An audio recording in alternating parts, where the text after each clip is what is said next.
এই শোনো, তুমগো চাওয়ালা মোদি তো অনেকদিন পর আমেরিকা আইলো, শুনছি ও খুব চা বানায়, তো আমার লিগা যেমনি হোক বানায় আনতে কও।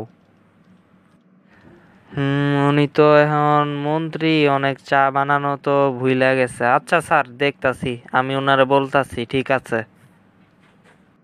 আচ্ছা স্যার, আপনি তো বাংলাদেশ নিয়ে জানেন যে বাংলাদেশে ডিপ স্টেট বিভিন্ন সময় কাজ করছে এবং বিগত সময়ে কাজ করছে বাংলাদেশের সরকার পরিবর্তনে, এবং ডক্টর মোহাম্মদ ইউনূসরে বসাইছে ডিপ স্টেট। তো এই ব্যাপারে আপনারা কি জানেন, এবং ডক্টর মোহাম্মদ ইউনূস আবার সরোজের সাথে দেখা করে, এই ব্যাপারে কিছু জানেন আপনারা এবং কিছু বলতে পারবেন এই ব্যাপারে? কিসের ডিপ স্টেট? ডিপ স্টেট নিয়ে আমরা কোনো কাজ করি না, বুঝছো? তুমি এই প্রশ্ন মোদিরে কও, মোদি ভালো জানে। মোদি তো চা টু বানায়, ও হয়তো চা বানাইছে ডিপ স্টেটে, ও খুব ভালো জানে, বুঝছো? এই ব্যাপারে আমরা কিছু জানি না। আমি এই ব্যাপারে কোনো কথা বলতে পারবো না। মোদির পাশের দেশ, মোদি জানে। আর শোনো, আরেকটা কথা, বুঝছো?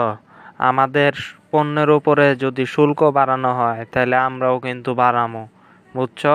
এনে প্রশ্ন করতাছো, প্রশ্ন করা তো দূরের কথা, হোয়াইট হাউসের সামনে চা বেচতে পারবা না। ডাইরেক্ট কথা, বুঝো নাই? মোদিরে এই বিষয়ে জিজ্ঞেস করো যে ও আমাদের উপরে শুল্ক উঠায় নিব নাকি শুল্ক বাড়াইবো। যেসব দেশ আমগো উপরে শুল্ক বাড়াইবো তার উপরে আমরাও শুল্ক বাড়ামো। একদম খবর হয়ে যাবো গা, কিন্তু কয়ে দিলাম, সাবধান।